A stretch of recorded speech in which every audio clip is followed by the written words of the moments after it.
This morning, we welcome a familiar speaker, John Patrick O'Neill. Patrick will begin serving his second term as our congregational president on July 1st. And he has brought us messages which always bring a wealth of information. Today, he's going to speak about ancient wisdom, and the service will now be recorded. So if you don't want your picture, turn on the Patrick.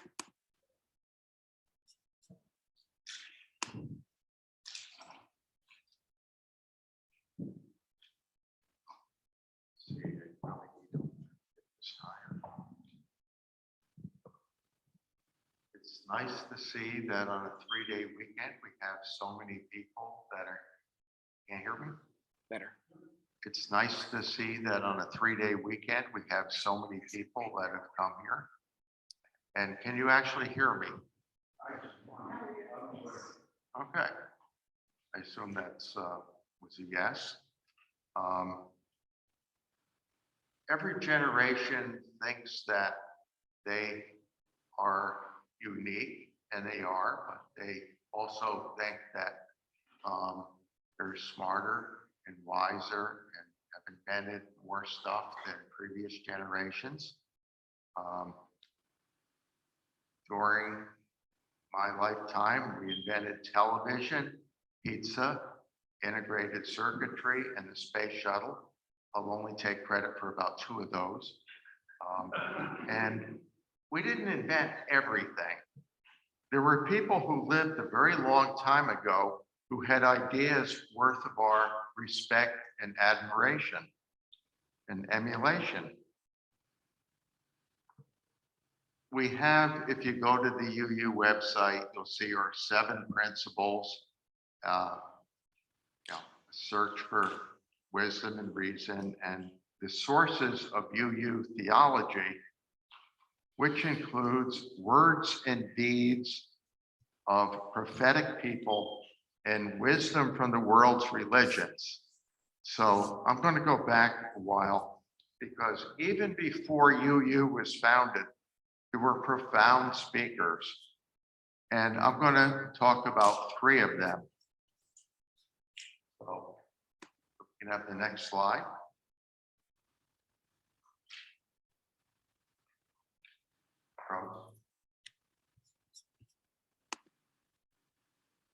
What you're seeing here is an ancient Roman ruin at Palmyra in Syria. This picture was taken in 2015. And on the next picture, this is a photograph taken at the same spot a month later. ISIS extremists had taken over that part of Syria and blew up everything that survived out of this Roman city of 2,200 years, because the people who built it were pagans. I'm going to mention some pagans here today. Ideas from the past can both inspire and threaten people today. Ideas are powerful, they have meaning, and they're harder to destroy than buildings. So let's do the next picture here. And what you're seeing here is a map of the Earth with a distorted projection. And the arrow indicates China. And China has been around a very long time. They probably invented writing, but we won't go into that. And in 372 before the Common Era, there was a person born. At the next slide. And this is a guy named Meng Qi. And I took Chinese in college. My pronunciations eroded over the last several years since I finished. and I'll be pronouncing names from other languages, and I'm sure I'm butchering the correct pronunciation of every one of them. Mostly what I know about these people, I've read in books, which are things written on paper if you haven't seen them. And Meng Qi is, for some reason, in English is usually called Mencius, which isn't how you pronounce it even close in Chinese, but Meng Qi was born in 372. And before we talk about his ideas, I'd like to talk about his mother. The more I read about him, the more I liked his mother. There's a Chinese phrase, which I will not burden you with, saying Meng Qi's mother moved 3 times. And the main reason she moved was that she didn't think she was living in the right environment to bring up a son. Basically, the schools were bad. So she moved the 3rd time before she finally found a good neighborhood that would be conducive to the upbringing of her son and had good schools. And there weren't merchants, because she knows when he was very young, he saw all these merchants selling stuff, and he learned how to shout out about his wares that he didn't have yet and stuff. So she moved 3 times, and that was considered a great honorific to say about her. She was a single mother raising a child, and she wanted to make sure he was raised right. She also was a great mother-in-law. The son became a great philosopher and religious leader, and tended to be very strict in his interpretations. And she was the one to tell him to lighten up. One time, he came home, and Meng Qi's wife it was the 3 of them living in a house together, because in China you took care of the elderly instead of putting them, what we do here. But he came home, and there was something about how she was arranging the house. She moved the furniture or something. I'm not sure what. It doesn't really say. And he criticized his wife for not respecting proper order. This was a big thing for him. He was kind of a retentive kind of guy. And his mother, who in Chinese society at the time, when the child grows up and becomes an adult, the mother is supposed to respect the son instead of, continuing to treat the person as a child. But she stepped in and criticized her son, said, "Stop talking to her like that. She is your wife. She is your partner. If she doesn't get everything perfect, it's because you were asking for things that no one should expect." So she straightened him out, and it was like, what a great mother-in-law to have. I was fortunate to have a wonderful one too, so I was impressed with this.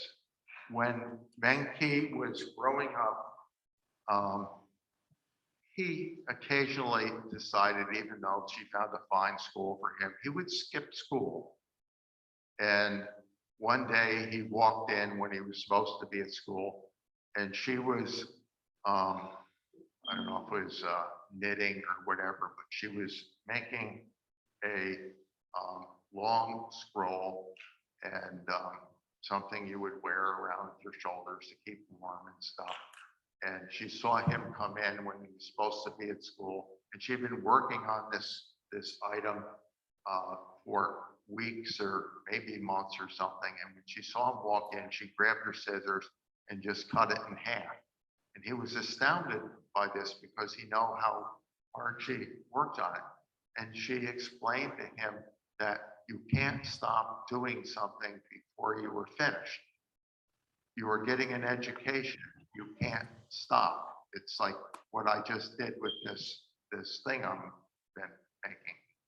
And he took that lesson seriously, and When he became a philosopher, he taught it. Let's go to the next slide.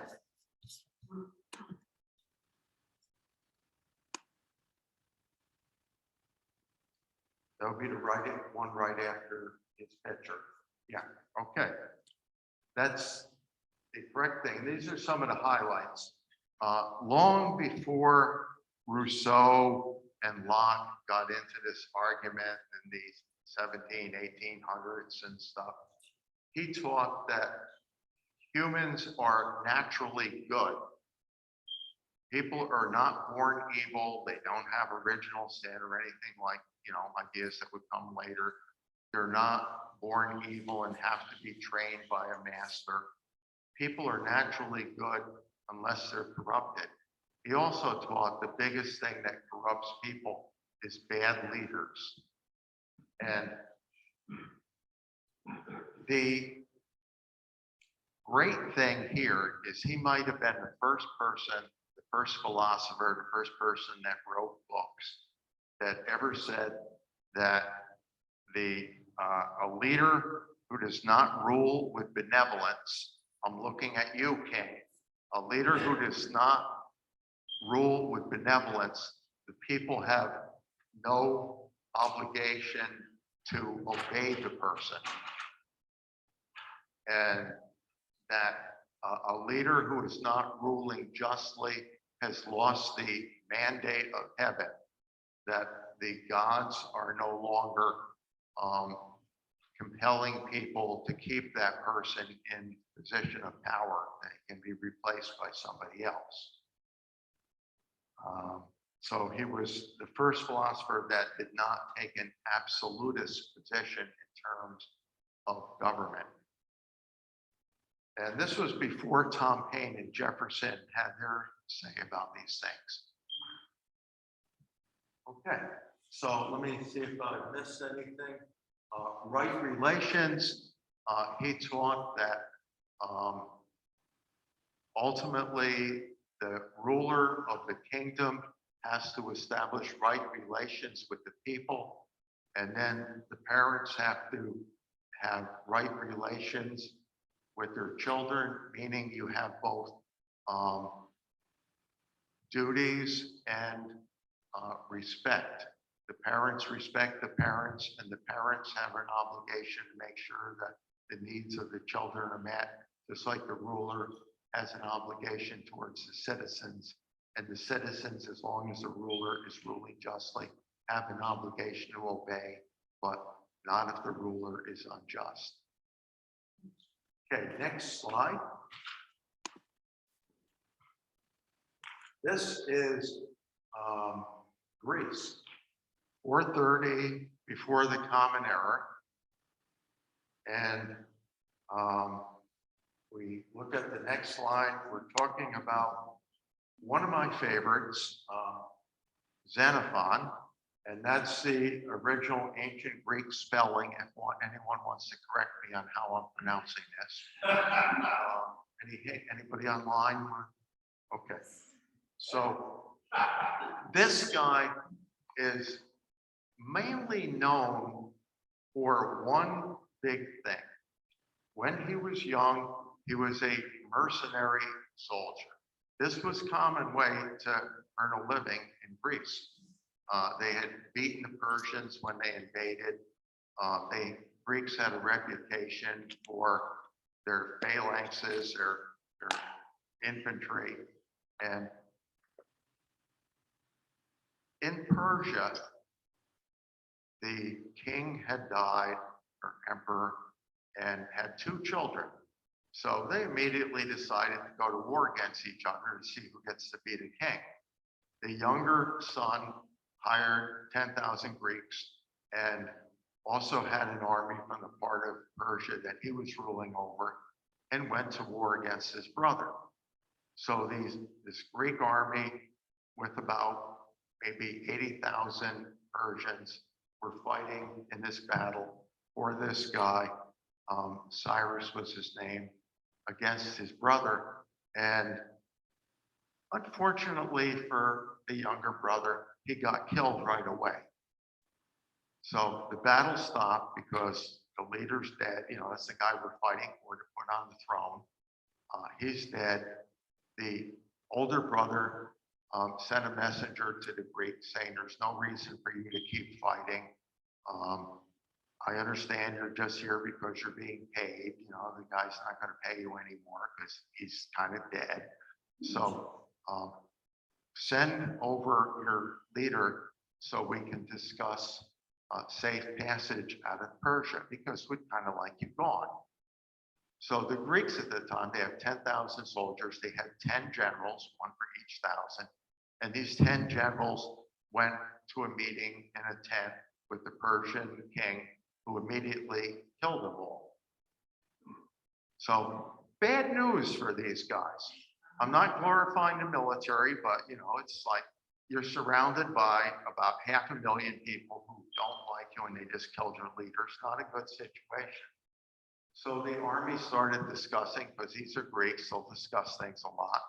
And they had one person would stand up and say, we're doomed and we need to surrender because they're asking us to surrender, they're going to kill us. Another person said, they're probably going to kill us anyway because they just killed the generals. You know, I say we just fight it out.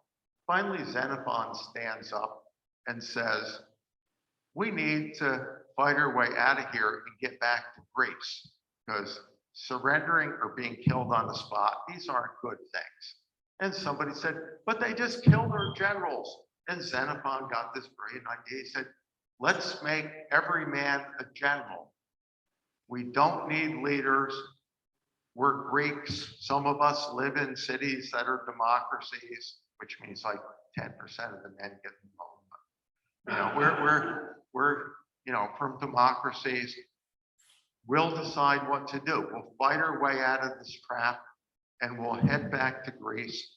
And before we go in one direction or another, before we fight a battle, we'll take a boat. So that's what they did. And they had about 15 or 1,600 miles to go, crossing many mountain ranges and rivers. And they would have to fight the Persian army. And they did, and they had to fight hostile local tribes, and they did. And they finally got back to where they could see the sea, and they knew wherever you could see the sea, and this was the Black Sea, they knew that there would be Greek colonies and Greek ships, and they were safe. And as they crested this one hill, and the first soldiers saw open water, they started cheering, and the other people didn't know what was going on, like there's an enemy there, and they're happy to see him. So they kept going up to the hill and everyone would cheer when they got to the top of the hill. So they got back to Greece. Xenophon wrote a book about this called The Persian Expedition. It was a bestseller in ancient Greece and up until today, it was a bestseller. 1956, a New York City high school student, this high school teacher tried to get his students interested in history. And, you know, he told them the story or report. He wrote a book and he changed the Xenophon into modern times, meaning 1956 New York City. So it was a gang that was trapped in the Bronx and had to fight their way back to their home turf of Coney Island, going through the Bronx, Manhattan, Queens, and Brooklyn to get back home, fighting all these gangs every step of the way until they saw the sea, the Atlantic Ocean, Coney Island, and they let out a cheer and they knew they were safe. And of course, the students loved it. The book became widely sold, and the you know, I guess his students were all gang members anyway, and it passed it on. But they finally made a movie out of this sometime in the 1970s.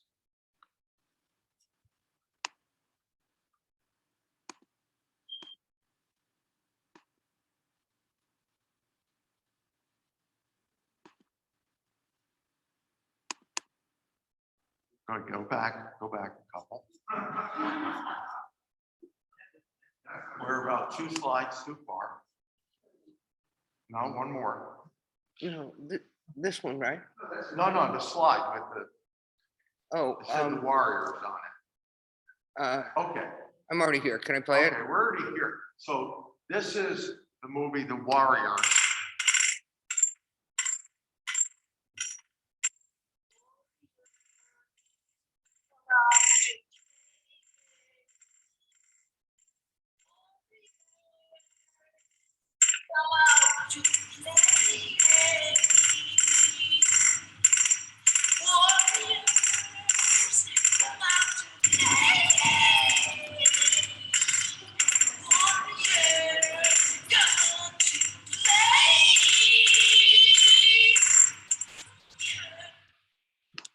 And this is the scene where one of the rival gangs is trying to taunt them, just like Xenophon's opponents would come and say, "Come fight us." And all right.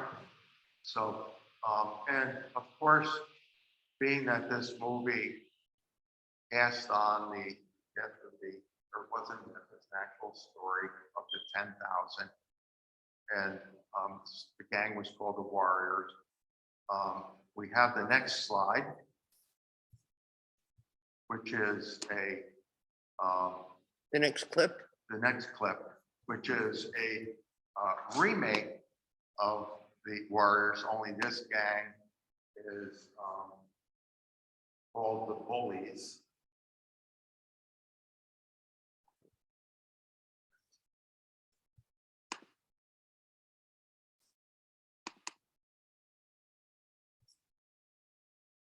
Give me a second. It got lost. Okay.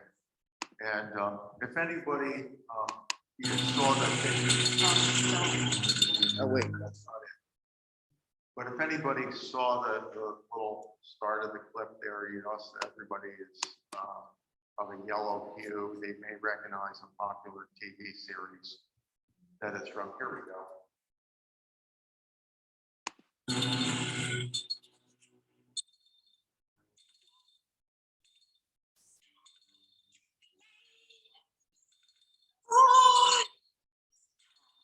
To play. Oh no, he's got 3 bottles. So a very follows the story of the 10,000, the Persian expedition very closely here. So these ideas keep getting passed on in one way or another. But let's go back to Xenophon.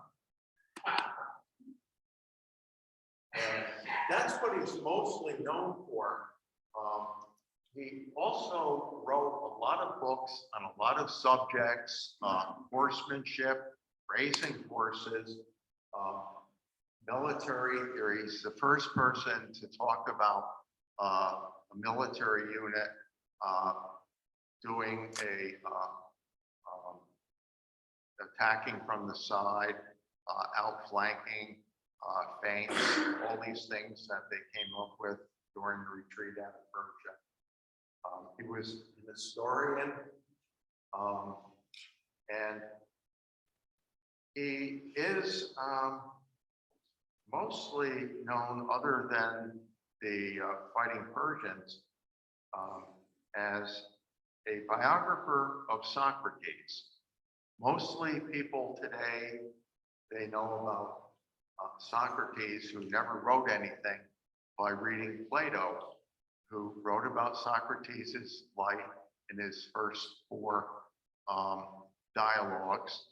And then as Plato became older and more conservative, he still used Socrates as a character and had Socrates say things he probably never would have, like when he got to the Republic, and then the laws, which were basically any transgression against the laws deserves death. And, you know, that's the opposite of Socrates. We wouldn't know exactly what Socrates was like if we only had Plato's version, but fortunately, the playwright Aristophanes wrote a play, The Clouds, which mocked out Socrates. And Socrates was in the audience and was the first one to come to his feet and applaud, and he thought it was funny. And Xenophon, who wrote a couple of works about Socrates, including a memoirs of Socrates. And here is, we'll look at a little quote. Xenophon is describing how Socrates, this is called Memoirs of Socrates. And he's talking about a young man who came to him to get advice. Lots of people came to get advice, but as you see from this quote, most people didn't really want to get the advice unless it confirmed what they already wanted to think. And he talked about this one young man who wanted to get the government, and Socrates told him, you know, you need to learn something about people and about government and about justice instead of just running for public office and thinking you're going to be a ruler. And this person was an exception who actually listened to Socrates and hung out with Socrates, and Socrates liked him because he actually listened to him. So we read Xenophon. He wrote many, many things, and some people read him and think he was in favor of an aristocracy because he criticized democracy, and then eventually was forced to leave Athens after Socrates was put to death by a jury vote of 270 to 230, had very big juries then. And he had to go to Sparta. So some people think, you know, he was in favor of a military dictatorship because he was in the military and he's now living in Sparta. Well, he would have been put to death if he stayed in Athens. But he criticized Athenian democracy. And one of the things he really didn't like is that when someone was giving a political speech, then people who didn't agree would start booing and drown the person out. And he says, if you don't listen to all sides, this will kill democracy. He was right. And he talked about the rights of the individual, whatever form of government, whether it's an aristocracy, a military government, a democracy, you have to respect the rights of all the people. That was like ahead of his time. So people have a right to choose their own governments, and he hated civil war, and he hated anybody that would go into somebody else's land and take over. So that's still something that we feel strongly about today, I hope. Our last person we will talk about. You ready for the clip? Next one, yeah. We got another map here.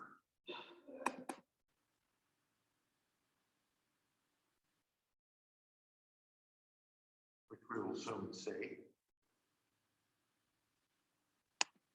Was a little closer to our modern times, and something that in some way is parallel to today's existence. And we'll talk about the last days of the Western Roman Empire. This right here.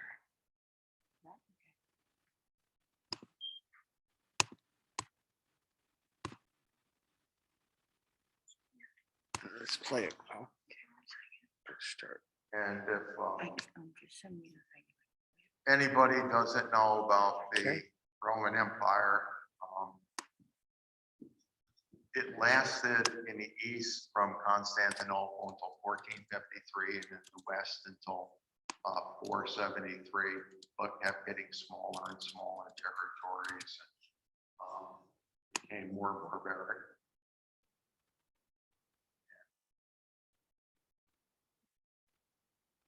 We lose the slideshow? It gives us a minute there. Okay. Anybody have any questions about anything so far? Want to hear me pronounce any Chinese or?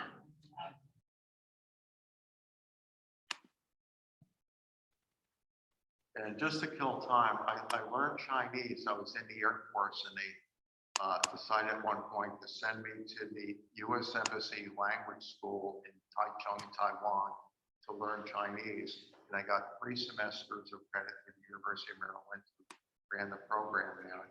And then I got sent to a country where I didn't see anybody who spoke Chinese.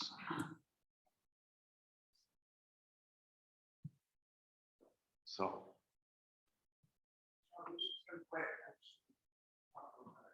Okay. But like, 15 years later, I had a business trip to China and they had a translator. I didn't try speaking any Chinese because I knew my pronunciation was rusty. And they had a class and the company had bought equipment that we made in Silicon Valley. And the second day, the person who was translating in front of the classroom got something exactly backwards from what I had said. So I then corrected him in Chinese. And there was silence in the room for about a minute until one of the students asked me in Chinese, "You speak Chinese?" And I said, "Well, I've been hearing it for the last day. It does not seem like a difficult language." And nobody in the class asked me whether that was a joke or if I really learned Chinese in a day, because I think they were embarrassed to ask the question, so they never did. Okay, we're ready with your clip. Okay, so let's look at the slide. We have a map of the Roman Empire here. No, we're showing your clip of Hypatia. Okay, what happened to the slides? You can't have both at once. I can't have one. Okay, let me tell you something. Hypatia. This is the woman who might have been the most famous person in the late Roman Empire. And there was a movie made about her called The Angora with Rachel Weisz, I think is her name, playing Hypatia. And it was a very good movie with some distortions, which we'll talk about. Let's see this clip. I'm actually saying this to everybody here in this room. More things unite us than divide us. Now, whatever may be going on in the streets, we are brothers. We are brothers. Agora is a good film. Not great, but good. Ambitious even. However, not everybody who watched it felt that way. Clearly. Okay. That's But I it. read the reviews and noticed a few criticisms. That's okay. Great. Okay, so that was a clip from the movie. We don't know what she looks like. But she was a very prominent thinker. We're not sure exactly everything she had to say or what she did because the records were deliberately destroyed. She may have been in the Library of Alexandria, but there's some people who believe that that was gone away by the time she came along. It had been partially burned when Julius Caesar invaded Egypt and took it over, but it still existed for some long time. She may have been a librarian. She may have just taught at a school. However, she was a scientist, a teacher. We know many of her students. In fact, all of her students we know about were Christians, because even though she was a Neoplatonist pagan, we know about these because they became prominent people and wrote about her. And we're going to look very quickly at her contributions. Next slide. Next slide. We're just going to zip through the slides here. Yeah. This is Raphael's painting, The School of Athens in the Vatican. And has anybody seen this, or you've been to the Vatican, or you seen it? I haven't seen it. I have seen it live and in person. It's pretty awesome. It has all these famous philosophers. The one with the arrow is the only woman that got to be on this. That's Hypatia. So let's go to the next slide. She was a scientist. She may have been an early believer, and she worked out the math for a sun-centered universe instead of the earth-centered, because people had that idea before. She worked out the stuff. She's a mathematician. She worked out the math for conic sections, if you're familiar with that. She was a philosopher. And next slide. That's from the movie. The movie portrays her mostly as a scientist, but she mostly was a philosopher, a moral philosopher. And let's go on. And okay, the three people we talked about, we had to go very briefly. Hypatia, which is too bad, but these people all had in common. Mencius went from kingdom to kingdom in ancient China, trying to get people ruling into following his ideas. They didn't. They, he wrote, and they got lots of followers afterwards. Xenophon, his ideas were so good, he was forced to leave Athens and move to another city. And Xenophon, she was a prominent woman scientist and philosopher, and therefore a Christian mob put her to a very horrible death. And the leader of the mob became a Christian saint, and I won't give credit to him right now.